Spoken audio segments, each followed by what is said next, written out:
Hi, my name is Christopher Hart. I'm a cartoonist and the author of many books on how to draw. And today I'd like to give you a trick on character design. It comes from this book, my new book, Learn to Draw Cartoons, world's easiest cartooning book ever. And it is. And I'm going to show you how to draw a simple profile like this from the book. This kind of cool little character here. I'm going to show you what makes it work. Let me put this over here. A lot of times aspiring artists think they have to draw everything perfectly with a great structure. Here's a jaw, angle of the jaw, second jawline, front of the face, neck on here, very thick neck, the ear, and they're going to have a brow, bring that in, bring the nose in, all that sort of stuff. And the eye right here on this eye line, and then they have to change it to give it style. Well, you can start with style. You can simplify from the beginning, and that gives it more style. So let's try this.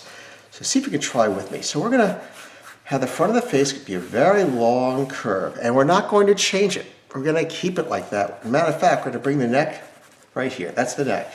Here's the back of the head, and it's gonna kind of imitate the front. See, it's not a regular skull and jawline. We're going to eliminate those. We want this to be very stylized. So already it's a cartoon. We want to start that from the beginning, not wait till the very end. And of course, we will use an eye line because everybody's got eyes. And we'll start right here with a nice round eye, which is funny because in the side view, the eye is not round, but ours is because we're drawing a cartoon and we're having fun with it.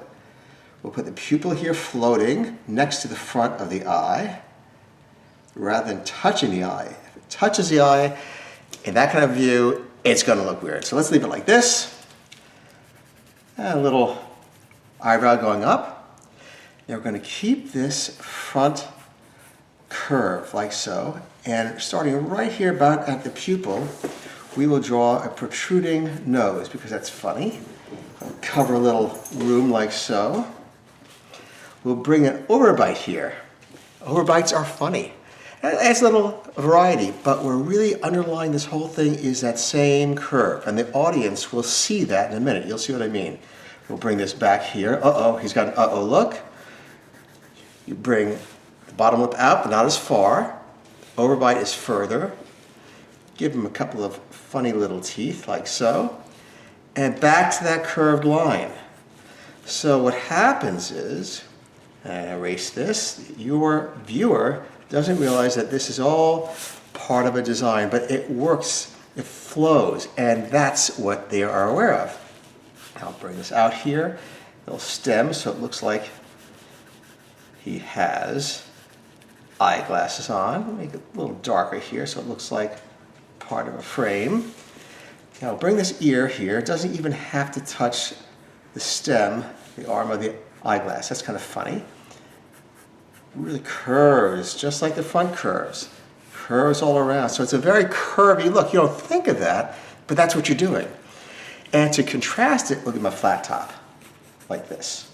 So it's not, if everything's a curve, you kind of lose the emphasis of curves. You have to have it, you have to compare it to something. Have another plane back here rather than a curved line.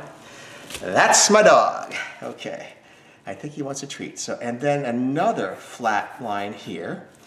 So what that means is you've got curves and we got flats. And that gives it the variety that you're looking for. Here we go. Here's the guy we're going to draw. He's pretty close. So I want to give you some tricks so when you think about character design, think about the basic foundation being a style also. Don't wait for the end. Well, I hope you enjoyed that, and I hope you join me next time, and please subscribe. Bye-bye.